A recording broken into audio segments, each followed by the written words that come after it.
Some decisions in life aren't about proving anything to anyone, they're about saving yourself. When you choose to go no contact with a narcissist, you're not just walking away from a toxic relationship. You're rising from the wreckage. You're reclaiming control over a life you thought you'd lost. It's an act of courage, a quiet step with immense power. And within that silence, you begin to rewrite your story not as a victim, but as a survivor, as someone reborn. In today's video, we'll dive deep into a hidden truth. Why does your silence drive the narcissist into panic? Why can't they let go, and how can you stay strong when they try to pull you back in? This isn't just psychological analysis, it's a journey of awakening, healing, and personal freedom. If you've ever felt small in a relationship filled with manipulation, if you've ever forgotten the sound of your own voice beneath the noise of their control, this video is for you. Hit subscribe so you don't miss more content that walks with you on the path of healing. And stay until the end, because what you hear today might just be the turning point for the rest of your life. When you go no contact with a narcissist, don't assume you're just stepping into silence. In reality, you're stepping onto a psychological battlefield where silence becomes the sharpest weapon. For a narcissist, control isn't just a desire, it's a means of survival. They don't seek real love or genuine connection. What they truly crave is your reaction, anger, guilt, fear, or confusion. Because every reaction, positive or negative, serves as confirmation that they still occupy space in your mind. Your silence, therefore, isn't simply an absence.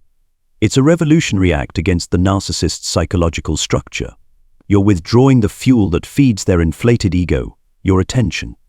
And what terrifies them isn't losing you, it's losing their ability to manipulate you. They don't mourn the love, they mourn the collapse of control. That's a critical distinction. And once you realize it, you begin to see the game you were unknowingly a part of. The narcissist doesn't reflect on their actions when you leave. They don't stop to wonder why you needed boundaries. They don't question themselves. Instead, their mind fixates on one thing: how to get you to react again. They'll try every tactic: accidental messages, hollow apologies, surprise gifts, or even blatant provocations. But every move has a singular goal: to pull you back into the emotional loop where they remain at the center, and you remain a source of endless psychological supply. The danger lies in this: many of these behaviors don't look like obvious manipulation. They're disguised as kindness, sometimes even as emotional vulnerability. You might receive messages like, "I just wanted to check if you're okay," or "Do you still remember the good times?" These seemingly harmless words are actually carefully baited hooks, soft in tone, but aimed directly at a mind still healing. If you respond, even with a polite thank you, the narcissist will interpret it as proof that you still belong to them. And the cycle of manipulation begins again, only this time it's subtler, deeper, and harder to escape. What you must remember is this: silence is not cruelty. It's a form of self-protection. When you no longer react, you're sending a clear message: I see the truth, and I refuse to participate any longer. That is power. That is awakening. That is the first step toward healing, a step the narcissist can no longer control. And precisely because of that, they begin to spiral into desperation. Not because they've lost you, but because they've lost the ability to define you on their terms. And it is in that very desperation that the narcissist begins to shift strategies. When silence remains unbroken, they don't give up, they adapt. They move from overt actions to more subtle, indirect tactics. This is often the moment when even the most resolute individuals start to waver. Because now, instead of confronting an obvious manipulator, you're facing a carefully staged performance, one where emotions are exploited and memories are distorted to awaken your compassion. And this marks a pivotal transition in the healing journey, from seeing them clearly to seeing yourself with clarity. Because in the end, what keeps you stuck isn't them, it's the guilt they planted in you. They know you are someone with a good heart. They know you once loved deeply, gave selflessly, and held on to hope. And they use those very traits to keep you tethered not with love, but with the false belief that leaving makes you cruel. Statements like "I did everything for you," "I have no one else," or "You're just like everyone who abandoned me" are not honest expressions, they are tools. Carefully chosen words, like arrows aimed at your most vulnerable spot, your empathy. But you must remember, kindness does not require self-sacrifice. Compassion should never be the door through which old pain re-enters. A narcissist does not seek healing, they seek your reaction. And once you recognize that, you begin to understand the difference between love and manipulation disguised as love. From this point on, the journey is no longer about them, it's about you. How do you maintain your boundaries when part of you still mourns the past? How do you stay no contact without feeling heartless? How do you trust that your silence is not an act of cruelty, but an act of compassion for yourself? This is where you begin to relearn self-love, not through empty affirmations, but through grounded, consistent action. You choose not to reply. You choose not to check what they're doing. You refuse to get pulled into the memory games they carefully construct. Because you know, every time you react, even slightly, you give them permission to redefine your role in their narrative. And you no longer wish to be the manipulated one. You've become the one who stepped out stronger and awake. And when the narcissist realizes that their old tactics, messages, nostalgia, fake emotions no longer work, they don't retreat. They escalate. This marks a crucial stage in your journey because it requires heightened awareness. When they can no longer manipulate your heart through shared memories, they begin targeting your mind with new strategies, more toxic, more sophisticated, and sometimes so cleverly disguised that you barely recognize them. At this point, the question is no longer why are they doing this, but how do I recognize it? Because the narcissist doesn't just want you back, they want to control how you perceive reality. And to do that, they need to rewrite the story you've been telling yourself. Strategy 1. Planting guilt through third parties. When they can't reach you directly, they use mutual friends, family members, or even social media as tools to deliver emotional messages. You might hear things like, "He's really devastated, and he doesn't understand why you left like that," or "I know you're upset, but couldn't you just give him one more chance to explain?" These seemingly harmless statements are in fact emotional daggers aimed at your compassion, designed to make you question, was I too harsh? The narcissist knows if they can make you doubt yourself, they've once again taken the reins of your emotions. Strategy 2. Playing the perfect victim. No longer the manipulator, they now present themselves as the abandoned, the broken, the misunderstood. They may post sad statuses, share sorrowful stories, or even use nostalgic images to evoke sympathy. But make no mistake, this is not remorse, it's a performance. Because if you reach out of pity, they will twist the compassion into weakness, and the manipulation cycle begins again, this time cloaked in deeper emotional burden. Strategy 3. Spreading false narratives and smearing. When they realize you're truly unmoved, they may turn to attack. They start telling others twisted versions of your story, that you were cruel, ungrateful, even unstable. This is a form of indirect control, a kind of psychological retaliation. Because if they can't control you, they'll try to control how others see you. But beneath this behavior lies desperation, because you're doing the one thing they can't tolerate, living without them. Strategy 4. The accidental reappearance. You suddenly run into them at a familiar spot. They happen to message you after months of silence. They accidentally leave behind an old item or a photo that sparks memories. Don't be fooled, none of it is coincidence. It's all calculated. They're not coming back out of love. They're coming back to make sure you haven't fully escaped their orbit of control. And this is exactly the moment when many people are most vulnerable to falling back into the trap. After you've made it a considerable distance on your no-contact journey, you may begin to feel lighter, more clear-headed. But alongside that clarity often comes a unique kind of emptiness, the sense of an unfinished ending. Many don't realize it, but the desire for a genuine apology or a respectful, clean closure becomes the very door the narcissist walks back through, stronger, subtler, and more damaging than before. Because deep down, you are a compassionate person. You don't want hate. You don't want conflict. You just want things to end with mutual understanding and respect. But for a narcissist, the concept of a peaceful ending doesn't exist, because what they truly want isn't resolution but prolonged influence over you for as long as possible. Narcissists are masters at sniffing out your longing to be understood. They know you crave a sincere apology. They sense your discomfort with how the relationship ended in silence, coldness, and chaos, and they'll use that very feeling to re-enter your life, this time disguised as the repentant one. They might return with a softer voice, a downcast gaze, a regretful tone. They'll say the words you once longed to hear. I was wrong. You're the only one who ever made me see myself. I lost too much because of my ego.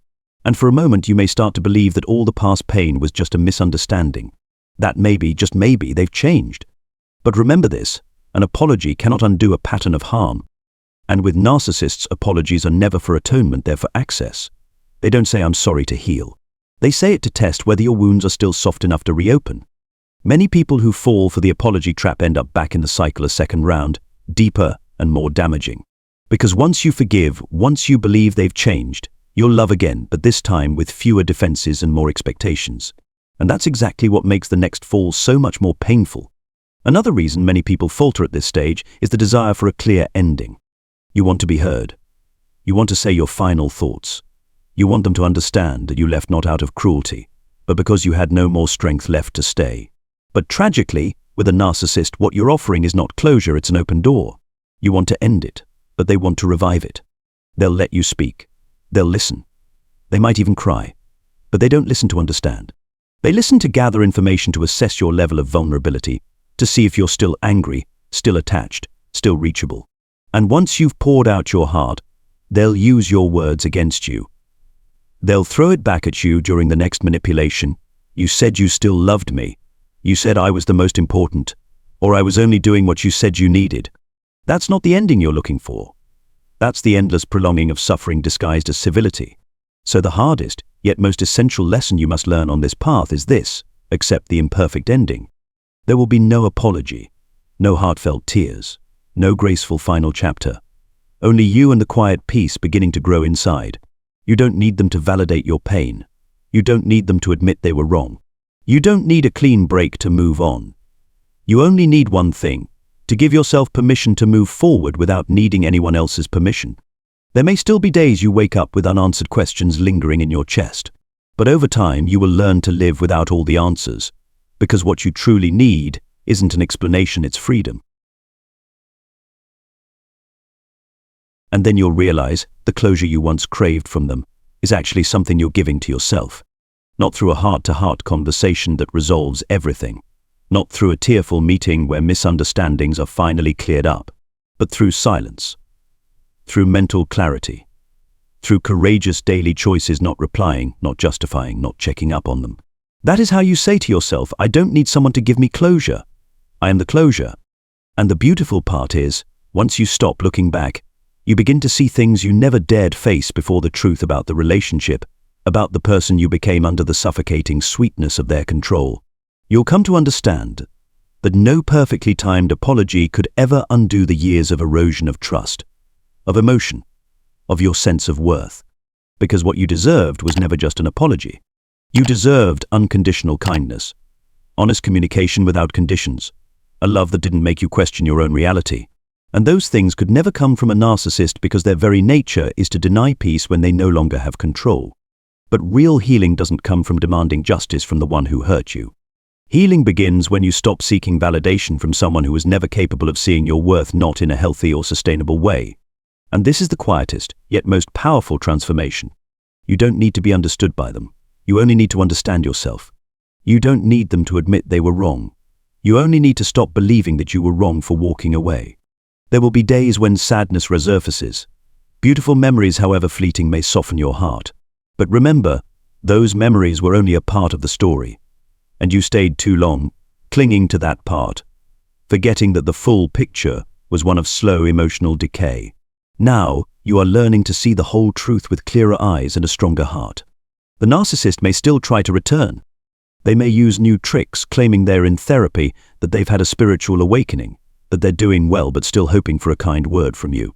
Don't be fooled by these words. A narcissist doesn't care how you feel, they care whether you react. And if you still respond, they'll continue to occupy space in your mind, not with their presence, but with memory, doubt, and emotional turmoil.